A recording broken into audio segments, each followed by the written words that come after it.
Even know that there was a petition of 70 people in the community that wanted, and I offered some alternatives. And the whole thing is about being transparent. That's why I'm sitting up here. Don? Okay, well, you know, we have an existing organization through our committee structure and up through the board. There is openness and transparency at every point in that process if it's followed correctly. So I'm not sure about the transparency part. I You're not am... familiar with the fencing issue? I'm sorry? You're not familiar with the fencing issue? I'm not understanding. Let me just finish my thought on this. What my issues with the way we presently do our committee structure is that we don't insist enough on getting all the facts needed to make an accurate decision. If that's what you mean by transparency, then I understand what you're saying, because I think we can do better there. And certainly when it gets up to the board level, my practice has always been when someone makes a proposal from a committee, I insist on having all the relevant facts available so that the board can make an intelligent decision, and I move an issue to the next month if I feel there's not enough information presented to make a clear decision. And that's where I am on that. I don't know if I've answered your question, though. Arn? Very good question. Nobody likes surprises. You want to know what is going on now, not what has already happened. By the time things get to the board, it's too late. Where things happen are in the committees. And you need to know, what are the committees doing? What are they discussing? What you need to know also is not that they're going to do old business, new business. You want to know, what are the real issues they're going to be discussing? What are we doing about the rat population? What are we doing about subsidies to clubs or something? You want to be there when those discussions are going on. And I think we can do a better job, for example, in our messages of here's what's going on this week in Siena. We say the finance committee is meeting. We don't say here's what they're going to be talking about, so that you know that's the time you want to be in the discussion. Here's another idea. Remember when your kids went to grammar school, you used to go to open houses. All the teachers would have their own areas, and you'd go to the different teachers, and they'd tell you what your kid was learning, and you'd be able to ask them questions. I think we ought to have an open house for committees, where people can come into the ballroom here, meet with each of the committees, and find out what they're doing, what they're talking about, what they're discussing. I also think the way we structure committees isn't helping residents give their input. We should be having the input, not necessarily at the beginning of the meetings, but right before they take a vote. Then you'll know what's going on. And I think if you know what's going on, you'll feel that things are much more transparent. Thank you. Thank you. I guess it's my turn. In April, I received a petition given to me for people who are interested in using the horseshoe pit area for shuffleboard. Another group had approached me and said they may be interested in basketball. From May, June, and July, it's been on the agenda and discussion has been conducted on a sports court alternative. As a member of the property committee, I am not allowed to go out and secure quotations because I'm a member of the property committee. CCMC went to sports court to try to get some cost alternatives so we would know exactly what that would cost. And we asked the board of directors what would be the proper protocol in order to present this alternative to the community. I was told that when we get all the information, which we did not get because sports court was 60 days late in getting us the quotation, that we would have a town hall meeting to go over those issues. We also determined that there was going to be some development, some redevelopment of the fitness center, and we talked to Eric to see if that would be something that he would be considering including as his option. There were 4 options that we were considering. One would just be to have a cement pad that could be used for banquets and shuffleboard. Some of the other options were more intensive. We have tabled all of that until the beginning of next year, until we have a chance to take a look at the budget constraints and also see what's going to be done in the fitness area. Full disclosure, every single month since April has been given. Nobody's tried to put anything over on anybody. Thank you very much.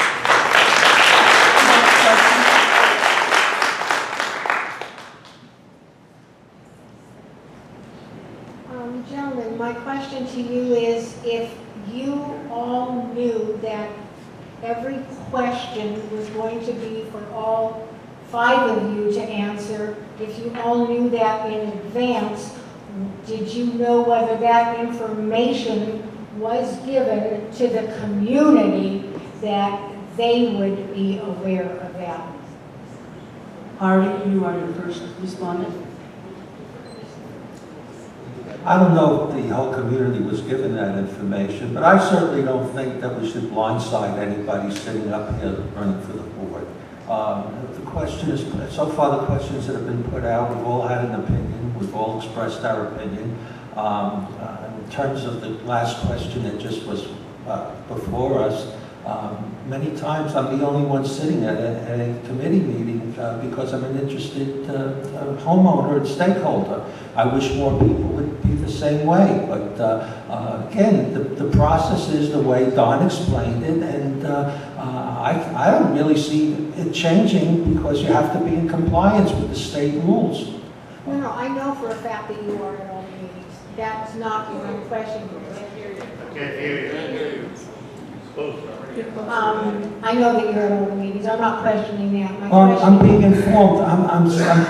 I'm taking the responsibility upon myself as a homeowner to stay informed, and I would still continue to go to all the meetings if I were elected to the board and was only assigned one. That wasn't my question, Artie. My question is, if all of you knew in advance that when the audience got up and asked a question tonight, that it was to be presented to all of you, not just 1 or 2, if all of you knew that in advance, was that information presented to the community that they knew that in advance? I knew that the questions would be directed to all of us. I think it is incumbent upon the management and the present board to have gotten that information out to you. Thank you, I agree with you, and I do not think that it was. Dawn? Well, I agree. I mean, it's a matter of communication. I know that historically, if I recall correctly, in the last couple of years, that has been the policy, that you don't ask a question of a particular board member, you ask it in general. Nevertheless, the community should have been informed that that would be the case this year also, and in that respect, I believe some improvement could be made. Thank you. Correct. I want to make another comment as long as I have time. I heard one of the candidates on a committee say that they felt they were not allowed as a committee member to do something.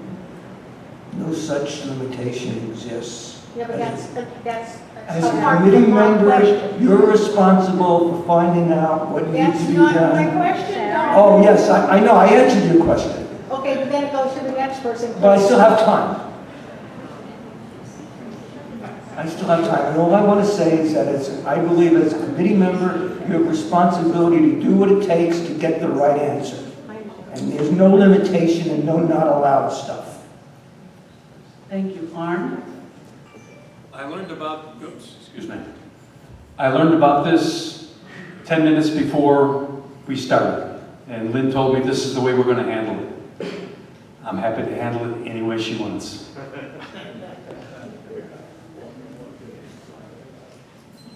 This is the first time I've run for the board. I felt that it was the way that you had run it before, so I had no reason to believe that it was any different this time. Yeah, I believe it was mentioned in the meeting, the pre-welcome whatever introduction meeting. Surprisingly, I do I don't remember everything, but I do remember some conversation of that. As far as if it was sent out to the community or not, I don't know. I haven't seen anywhere it was sent out to the community, and it should have been if it wasn't. Thank you very much, I appreciate that.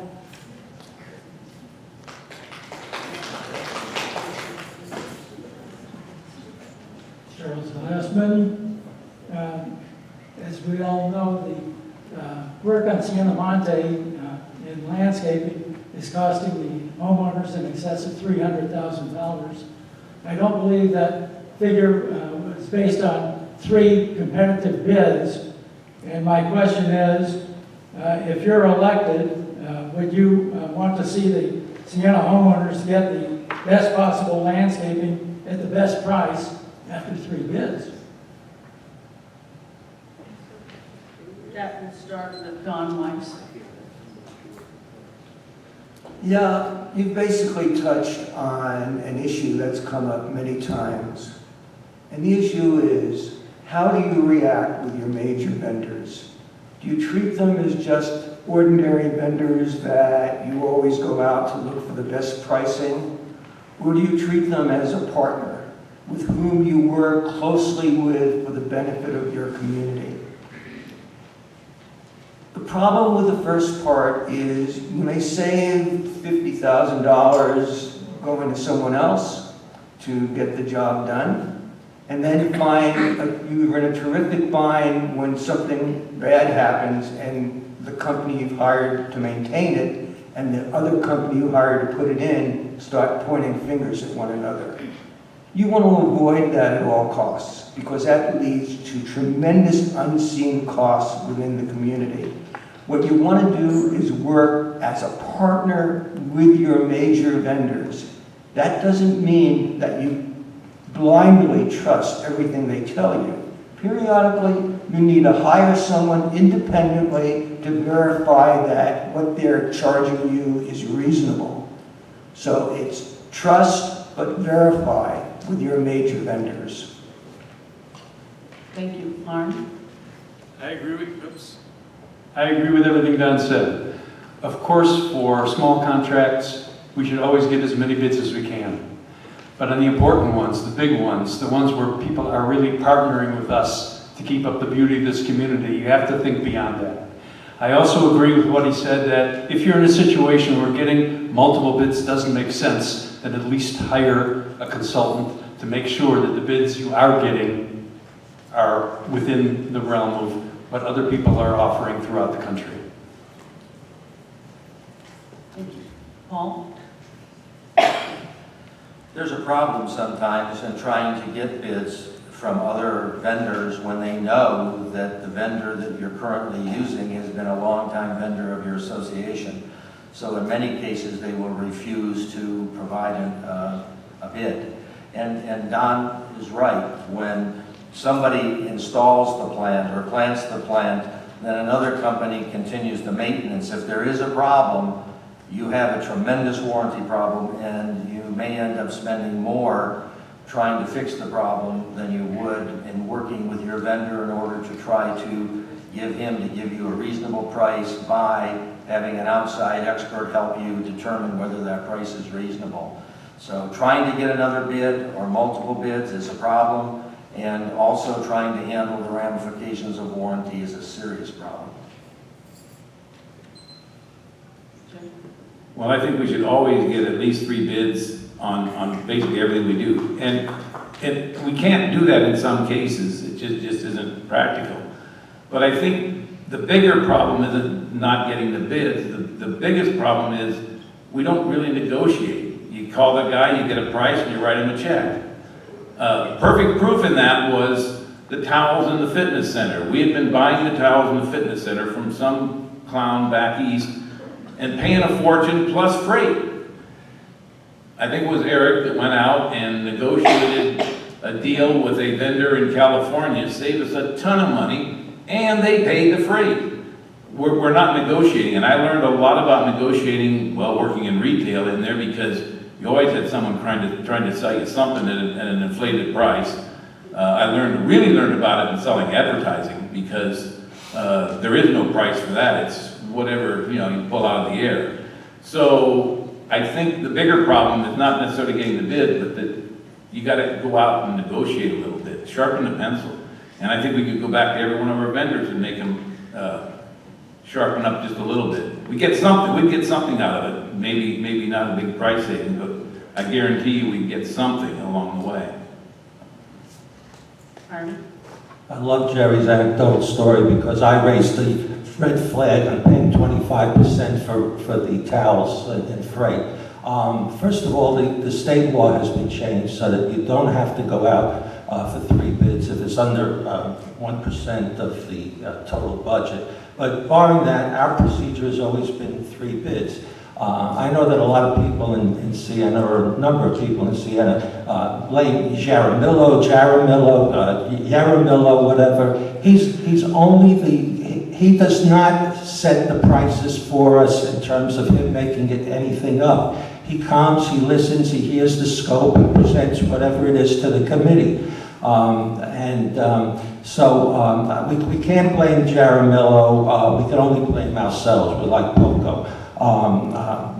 Another big vendor number that's coming up is this concrete project.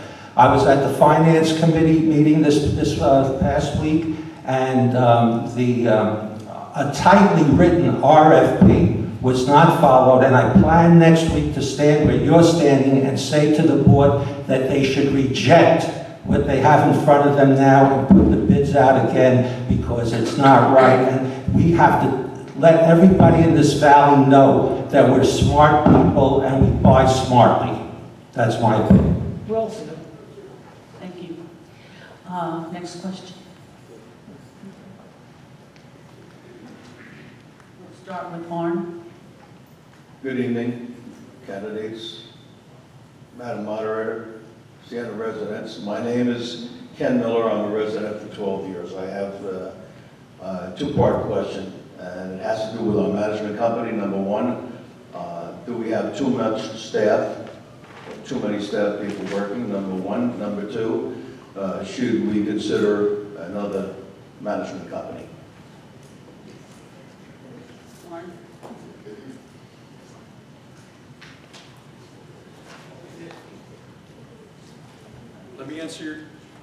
I'll answer your question about staffing first. I've been following the thread on the message board about this. I encourage you all to take a look at the message board and watch that conversation about staffing. The rules of engagement with CCMC allow us a say in the choice of the general manager and not much else. We do have some say in the overall CCM budget, but staffing is pretty much left to the general manager. But if we feel we're hiring too many staff for Siena, there are some things that we can do, we can think about. My ad hoc committee has found that in some communities like ours, the functions of staff here are being handled by community volunteers there. We might be able to do some of that. When a board member from one of these communities visited Siena and met with Mike Cutler and me, we talked a bit about the advantages and disadvantages of hired employees versus volunteers. It's not a simple choice, but we do have that option, and for some functions or positions, it may be possible. Now, generally, it's up to the general manager to decide in all staffing matters. That's why we hire him, and I doubt we volunteers are as able as he is to make staffing decisions. What we can do is ask that if we were constrained to an overall budget, what changes in staffing would the general manager suggest, and what consequences would he anticipate for making those changes? That's done in businesses all the time. Nobody likes it, but that's what's done. I understand the board and the finance committee analyze the staffing each year, and they ask the general manager to justify every position. I don't know if they ask these hard questions about using volunteers or the effects of staff cutbacks. It's time we did. Paul? In reviewing the staffing over the last 5 years, it's remained relatively constant. There was a contract employee that we were paying that now has been shifted over to an employee through CCMC. So from in terms of the total number of people we've had, it's been relatively constant. However, there are potentially a number of areas where we can combine some of the activities of some of the staff members, and I think we should take a look at which services are most important, and can the services that are not high priority be handled by somebody else. Jerry? I'm really not sure if we have too much staff or not, but in talking with a number of the staff, I know we have some really, really good staff members. And we have some others that are maybe not so much. And to make an organization run properly, you need the people, you need the processes, and then you need the final product. In this case, we may have too many people, or we may have people doing the wrong jobs in there. Or the process may be wrong. We may have the right people, but the process of how they're doing things may be wrong. So you may find that, yeah, we have 28 people now, the layout is for 30 people, but maybe we only need 25 people if they have the right processes in place. So it's a little, it can be a little bit complicated. As far as CCMC, I think that a prudent board would talk to other companies, just like you negotiate, and just like you get 3 bids for a job. I think it makes sense to make sure that we're getting the best bang for our buck in here. And that's one of my biggest concerns is, again, how we're spending the money in there. And it's real easy to write the checks, but, you know, that money has to come from someplace in there. So we need to be careful how we're spending it. So I would say I would interview numerous companies to make sure that we're getting the best that we can. Artie? I can only repeat what Jerry just said.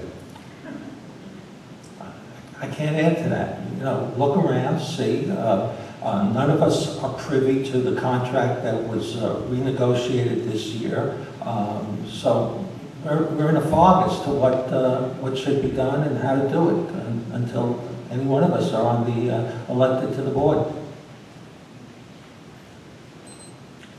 Okay, your first part of your question, I believe, looking over the last 4 or 5 years, there has been a small amount of budget creep when it comes to the number of employees CCMC has employed.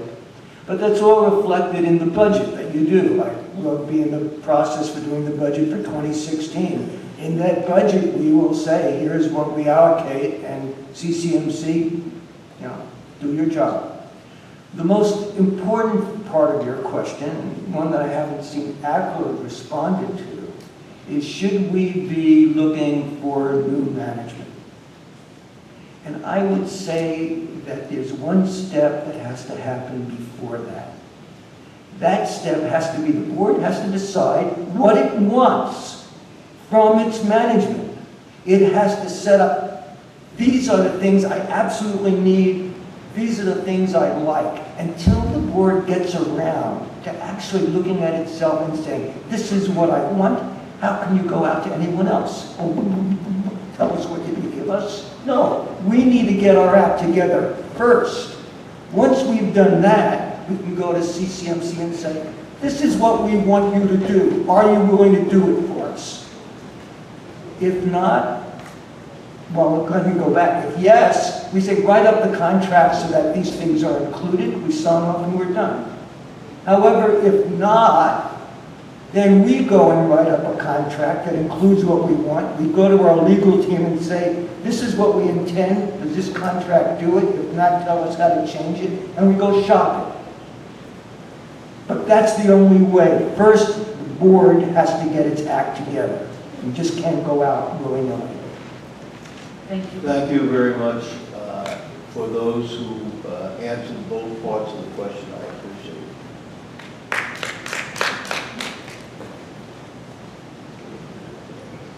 Next question, when it is asked, we will start with the law. My name is George Davis. Oh, sorry. Yeah, you got right into it. I'm a newcomer. You got to talk right into it. Raise it up. Is that better? Yes. Thank you very much. Good evening, gentlemen. My name is George Davis. I lived here for 12 years. I moved in here when I was 70 years old. I waited 15 years too long. It is a beautiful community. I enjoy everything in here, especially the property values. They've maintained a progressive situation. And the issue is, and we've all heard in the background in the news about the golf courses that are closing or changing, 30 where seconds. builders could come in and build property. You have 30 seconds to ask your question, sir. Okay, the question is, dealing with property values, can we maintain our property in the face of what's happening to the west of us? The new neighborhood communities that are going across the town center. And we are starting with Paul.